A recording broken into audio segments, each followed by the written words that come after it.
avoir le cœur de Dieu pour un monde perdu. Et je m'inspire d'un chapitre qui est tout à fait exceptionnel dans la Bible. Et ce chapitre est Luc chapitre 15.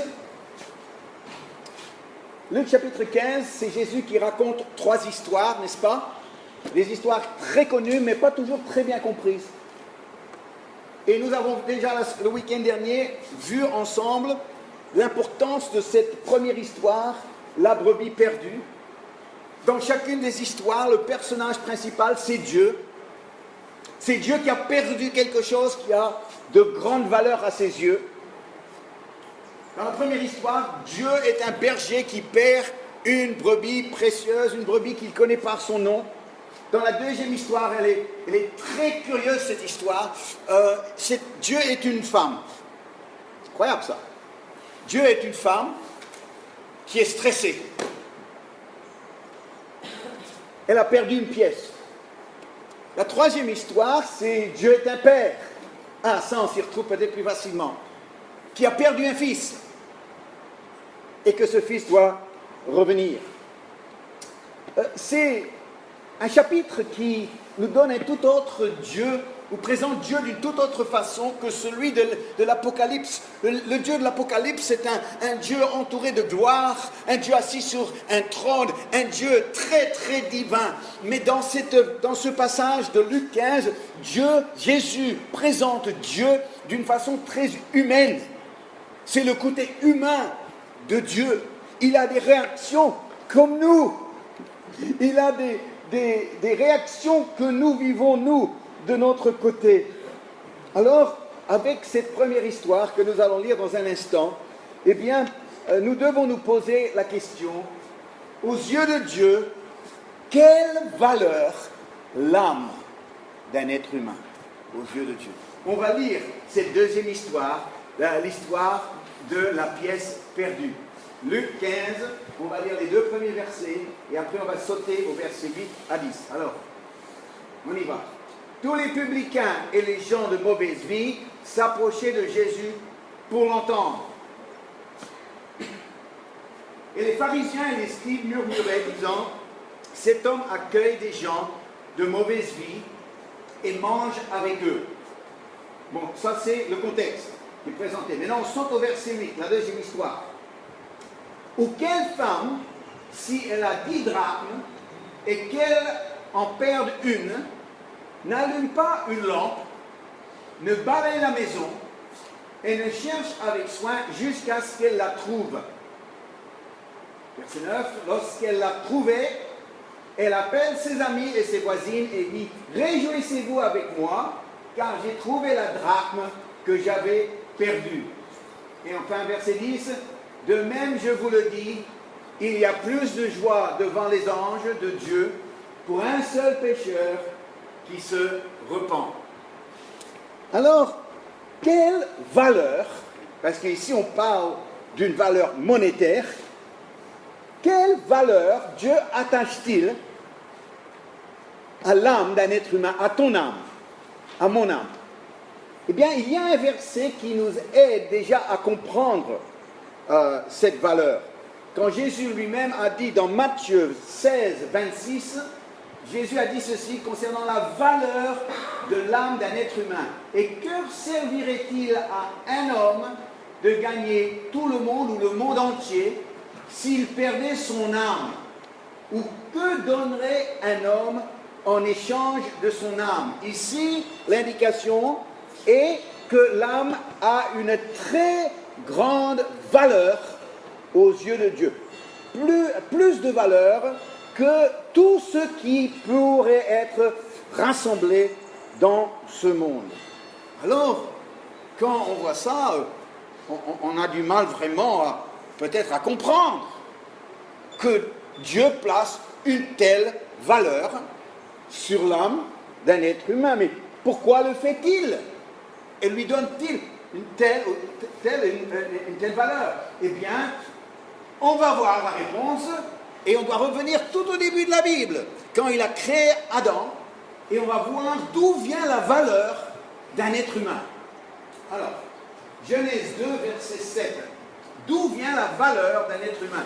L'Éternel Dieu forma l'homme de la poussière de la terre, il souffla dans ses narines un souffle de vie, et l'homme devint une âme vivante.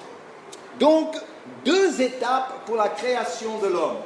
La première étape, c'est de créer la forme. Il a dit, je veux me créer un bonhomme. Alors, qu'est-ce que je vais faire? Alors, il rassemble la poussière. Il dit, bien, il faudrait quand même qu'il ait une tête. Ça, ce serait important, oui. Alors, il rassemble la poussière, et puis il faudrait aussi qu'il ait de bras.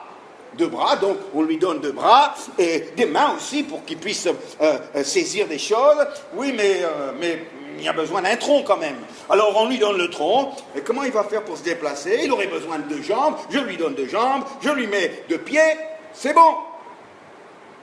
Et Dieu dit, alors Jésus, parce que Jésus était là avant la création du monde, il dit, qu'est-ce que tu penses de mon bonhomme? Alors il dit, ben écoute, Père, il est bien, sauf qu'il y a quelque chose qui manque. Il dit, ah bon? Oui, il ne vit pas. Ah oui, c'est vrai, c'est vrai. Deuxième étape de la création, Dieu souffle dans ce sac de poussière. Parce que c'est ce que c'est. C'est de la poussière.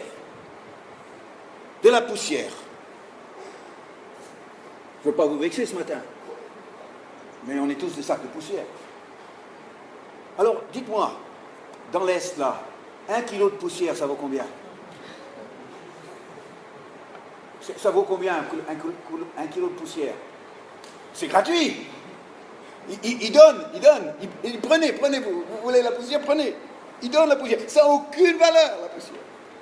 Le bonhomme que Dieu a formé de la poussière n'avait aucune valeur aux yeux de Dieu. En tant que sac de poussière. Mais la deuxième étape, Dieu a soufflé de sa vie dans les narines de cet homme, de cette forme d'homme. Il a soufflé sa vie dans la poussière, et maintenant ce sac de poussière portait Dieu en lui la vie. Et c'est là, aux yeux de Dieu, où l'homme a trouvé toute sa valeur. Parce que maintenant, il portait en lui la vie de Dieu. Il faut vraiment comprendre Dieu.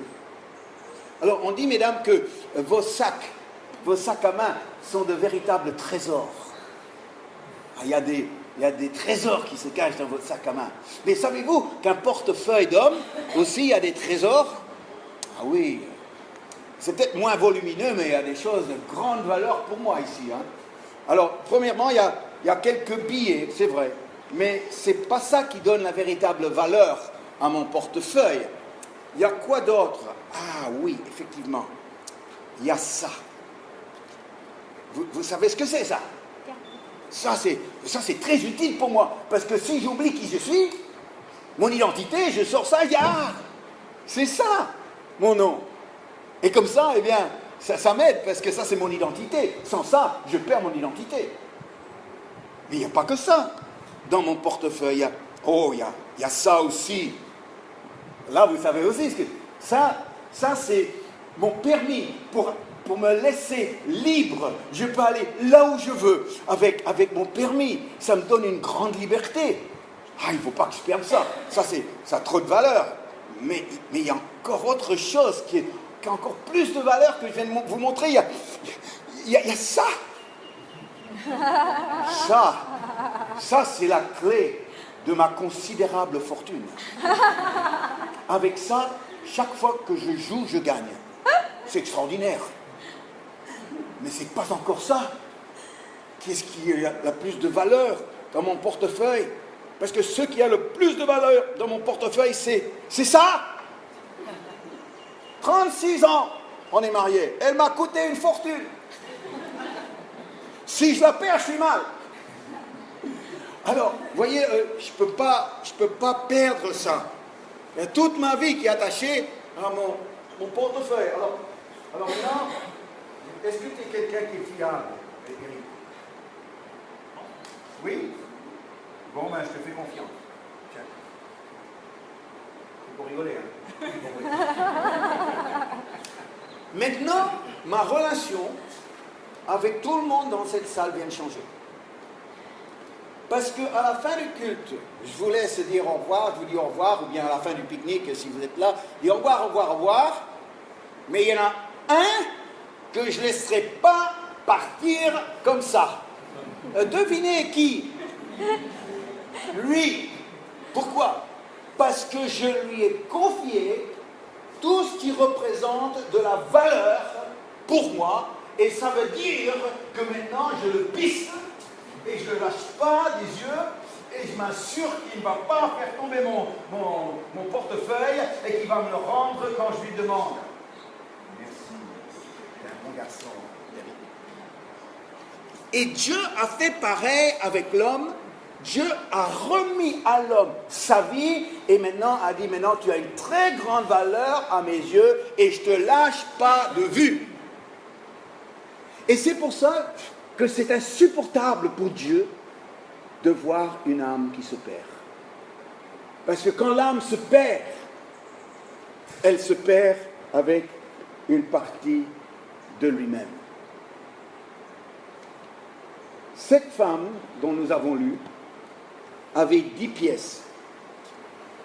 Et toute sa valeur, toutes ses réserves, tout son avenir était lié à ces 10 pièces. Vous avez remarqué peut-être dans ce passage qu'on monte d'intensité. La première histoire, il perd 1 sur 100. La deuxième histoire, elle perd 1 sur 10. Dans la troisième histoire, le père perdra 1 sur 2. Ça monte en puissance. Elle va chercher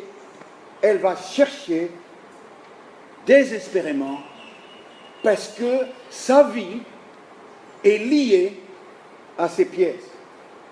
Et pour vraiment comprendre l'impact, la force de cette histoire, il faut vraiment entrer dans l'histoire, pas le lire comme ah ouais, bon, effectivement, elle l'a perdu, elle l'a cherché, elle l'a trouvé, elle est contente. Il faut rentrer dans ce que cette femme a vécu. Alors, la première question, c'est pourquoi est-ce que Jésus a choisi comme personnage principal dans cette histoire une femme? Alors, ce n'est pas misogyne ce que je dis là, mais comprenez qu'à l'époque, une femme était un être inférieur. Maintenant, elles sont devenues un être supérieur. Mais bon, ça dépend à qui on parle. Mais ici, Jésus, dans toutes ses paraboles, avec seulement une exception, le personnage principal de toutes ces paraboles est toujours un homme. À l'exception de la parabole du levain, où le contexte est une cuisine, et ça c'était l'époque avant Masterchef, où il n'y avait que des femmes dans les cuisines. Et donc, eh bien ici, obligatoirement, parce que c'était la cuisine, il y avait une femme. Mais, dans cette histoire, il aurait pu facilement avoir un personnage d'homme. Il a choisi une femme qui perd la pièce. Alors je me suis posé la question et je me suis dit, est-ce qu'il n'y aurait pas une différence entre comment une femme réagit quand elle perd quelque chose d'important et comment un homme réagit? Alors mesdames, quand vous perdez vos clés, quand vous perdez votre sac, comment vous réagissez-vous? Comment réagissez-vous? Est-ce que vous dites, bon écoute, c'est pas bien grave, je vais aller chercher un autre sac, je vais pouvoir remplacer. Est-ce que c'est comme ça que vous réagissez? Non? Marie-Hélène, tu es un peu paniquée? Oui? Ma façon de percevoir la réaction d'une femme quand elle perd un sac, quand elle perd ses clés, c'est « Ah! Oh! Oh! » Ça, c'est beaucoup plus féminin que masculin. Ça, c'est l'explosion. L'homme, lui, il vit l'implosion. C'est Tchernobyl. Il ne montrait rien. Je viens de perdre mes clés.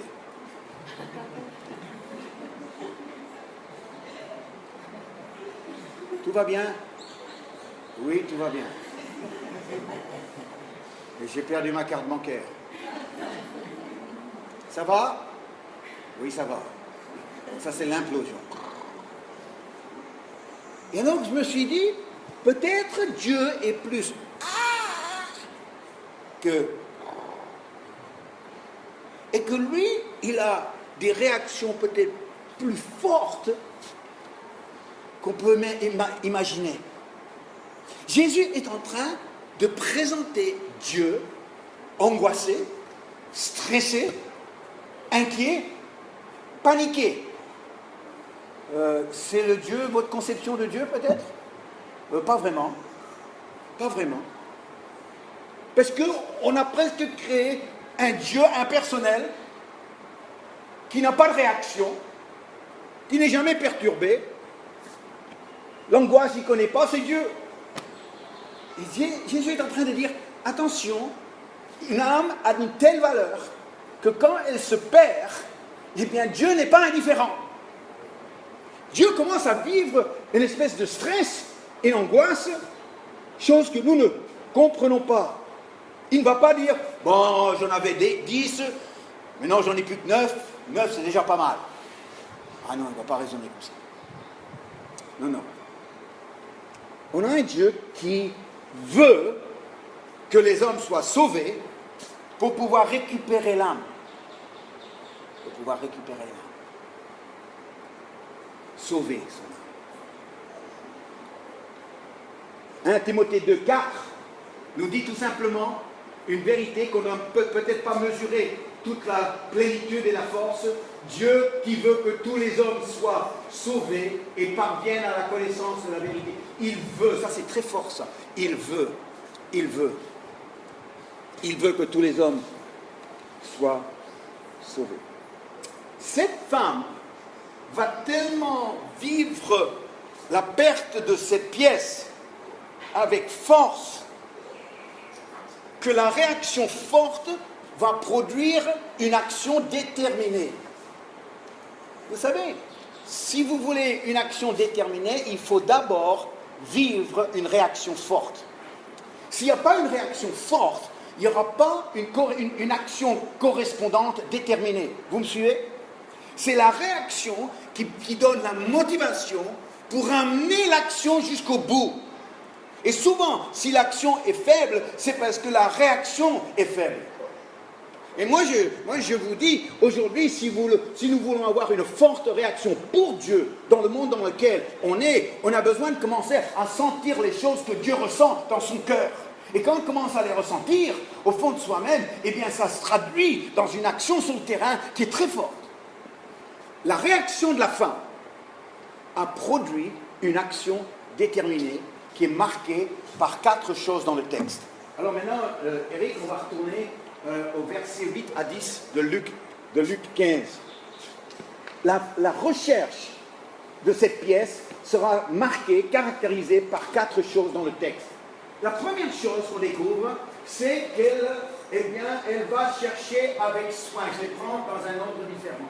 Elle cherche avec soin.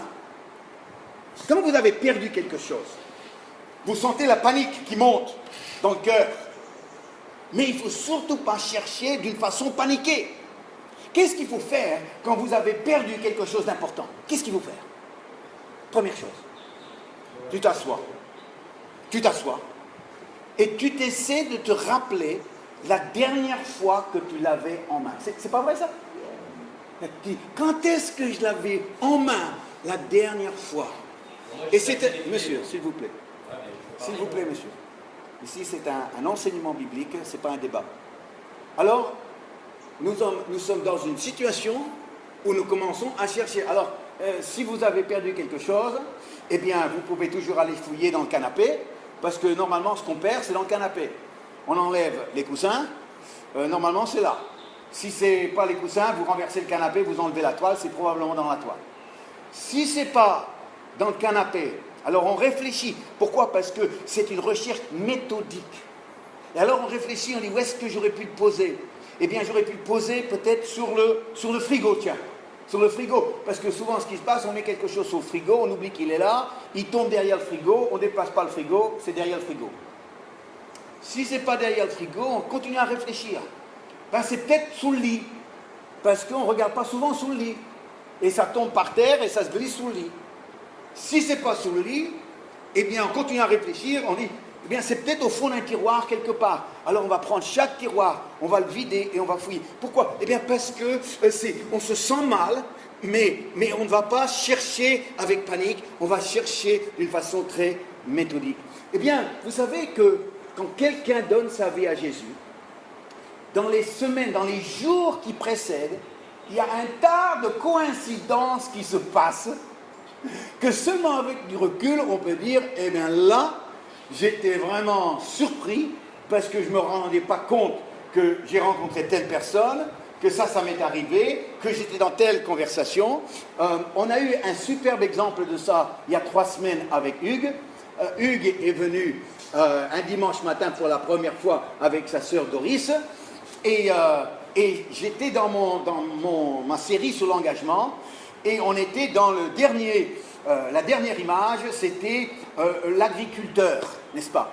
Et puis dans ce même passage, rappelons-nous, il y a le soldat, il y a l'athlète, et il y a l'agriculteur.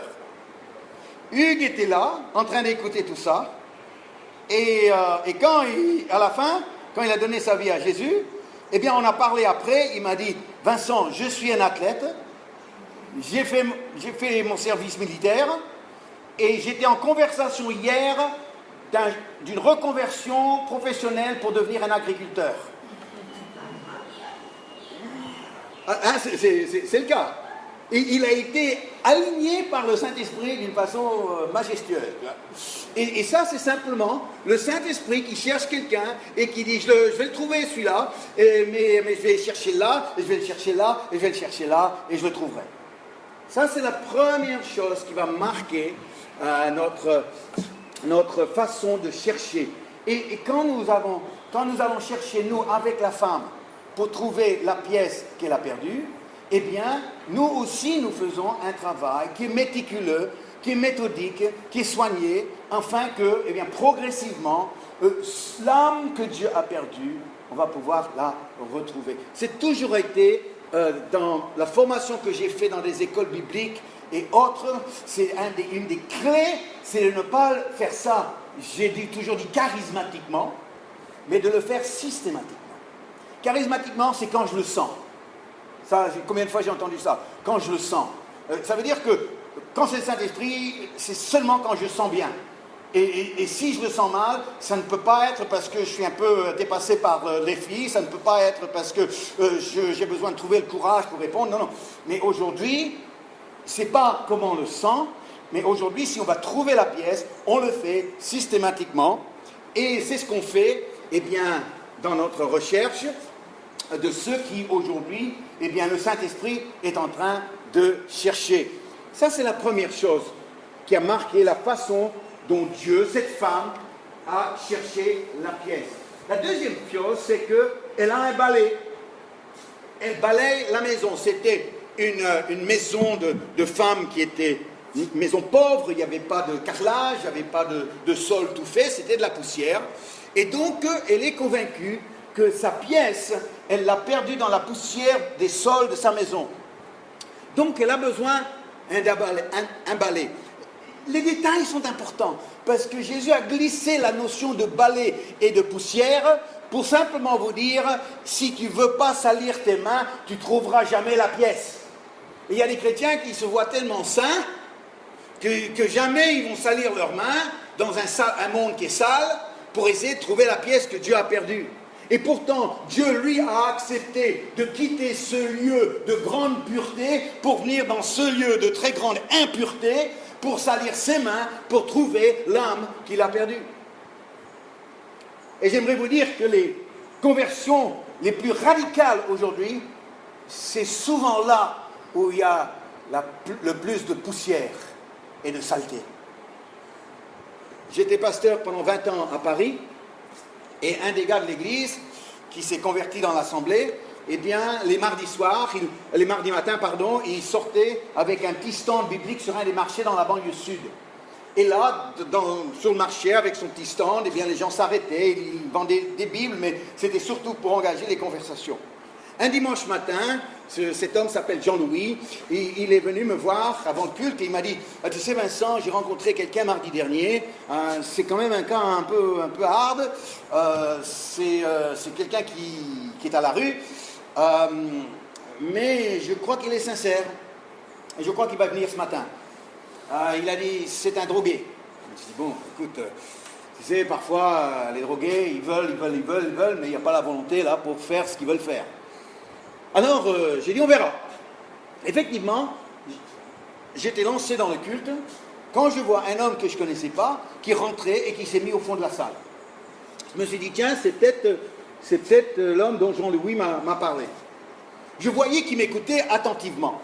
Et justement, ce jour-là, je prêchais sur le message, est-il possible aujourd'hui encore de croire au miracle? Et il m'écoutait attentivement. Quand j'ai demandé à tout le monde de se lever, et j'ai fait un appel, et j'ai demandé à ceux qui voulaient donner leur vie à Jésus de lever la main. Quand j'ai dit ça, eh bien, sans attendre que j'invite les gens à s'avancer, lui, il est sorti de sa place, il a quitté sa place, il a commencé à descendre l'allée centrale en courant vers moi. Alors quand il y a un homme qui vient vers toi en courant, et tu ne le connais pas, tu dis maintenant, ce qui va se passer sera très intéressant. Une fois arrivé devant moi, il se jette dans mes bras, je l'attrape, et il commence à pleurer toutes les larmes de son corps. Quand je ferme les yeux maintenant, je me rappelle mon corps qui était secoué par les sanglots de cet homme. Alors peut-être qu'on pourrait dire, bon, c'est un drogué qui regrette sa vie gâchée, mais... Chers amis, ce jour-là dans mes bras, ce n'était pas des regrets, c'était un miracle qui se produisait. Le nom de cet homme était Louis. Et c'est par la suite que j'ai appris l'histoire de Louis. Louis avait 32 ans, il se droguait depuis l'âge de 11 ans. Et il était tellement violent, il y avait tellement de violence en lui, que ses propres parents ont dû demander la protection de la police contre leur fils. C'est un garçon qui n'avait aucune maîtrise de lui-même. Un jour, il est descendu dans le métro parisien et il a vu un homme qui fumait. Il s'est approché de lui, il lui a dit « Donne-moi une cigarette ». Et l'homme a refusé. Oh, il n'était pas content. Le métro est arrivé, ils sont montés dedans et ils se sont assis l'un devant l'autre, en face. Et il me l'a expliqué par la suite que, eh bien, il a senti cette colère qui montait en lui, et l'autre aussi était de ce genre, et tous les deux se sont levés pour commencer à se mettre des coups de poing. Louis a sorti de son sac une arme à feu et l'a tué pour une cigarette. Bien sûr, la police l'a attrapé, il avait déjà fait de la prison, en tout, il avait fait 11 ans de prison pour ce meurtre et la drogue. Et là, maintenant, il est libéré. Maintenant, il venait en tant que chrétien dans les réunions de prière du samedi matin. Il nous bousillait nos réunions de prière. On était là en train de prier avec une certaine harmonie. Lui, il venait, il hurlait dans les plafonds. Alors quand lui commençait à prier, les autres arrêtaient pour que lui prie sa prière et puis on laisse passer la tornade. Mais il priait avec cette même violence quelque part qui était en lui, mais maintenant c'était une intensité de cœur pour Dieu.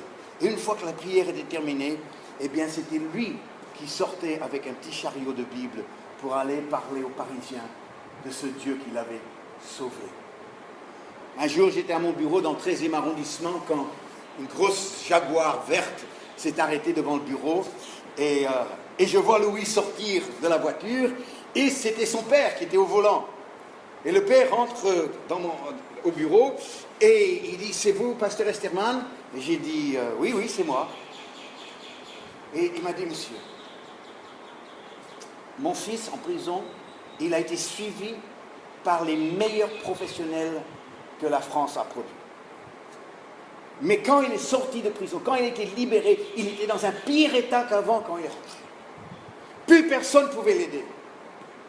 Il m'a dit ceci. Mais monsieur, quand il a rencontré vos gens, le terme, c'était très fort, quand il a rencontré vos gens, il m'a dit, eh bien sa vie a été transformée. Il m'a regardé avec les larmes aux yeux, il m'a pris dans ses bras, il m'a dit, ma femme et moi, nous avons vécu un enfer pendant 22 ans avec lui. Mais vous m'avez rendu mon fils. Et il m'a serré dans ses bras. Aujourd'hui, Louis, toujours à Paris, il aime le Seigneur. Il a appris à faire le tableau comme je le fais. Et de temps en temps, il sort son tableau. Il raconte les histoires qu'il a apprises avec moi. Il leur parle de Jésus. Où est-ce qu'on l'a trouvé celui-là? On l'a trouvé dans les poussières, dans les saletés de la terre. Mais les saletés, ce n'est pas seulement les SDF drogués. Parce que vous savez, vous pouvez être un pharisien et d'avoir les pensées souillées. Vous pouvez avoir un beau costume, vous pouvez avoir une belle coiffure, mais les motivations ne sont pas du tout pures.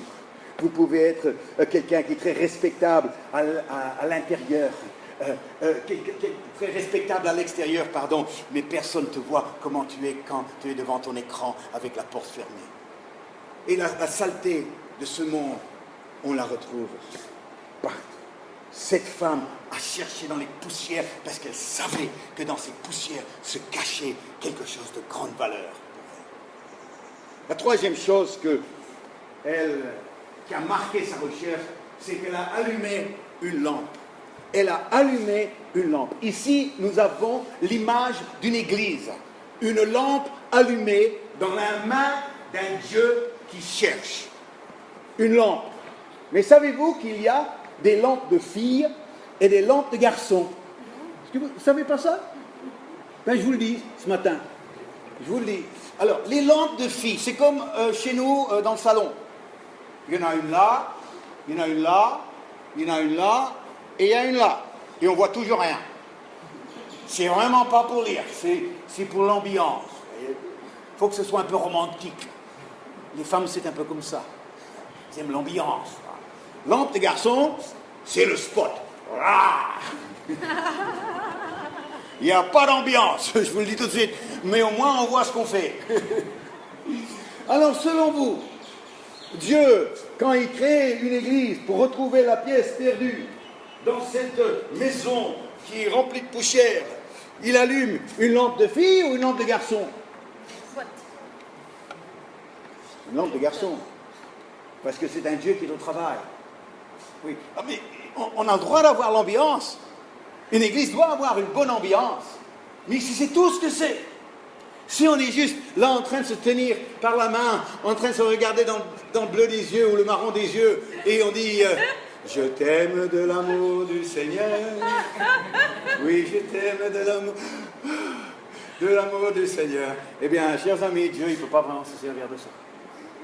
Parce que la lumière qui doit dégager d'une lampe créée par Dieu, une église, doit être une lumière qui va chasser les ténèbres pour un Dieu qui cherche ce qu'il a perdu.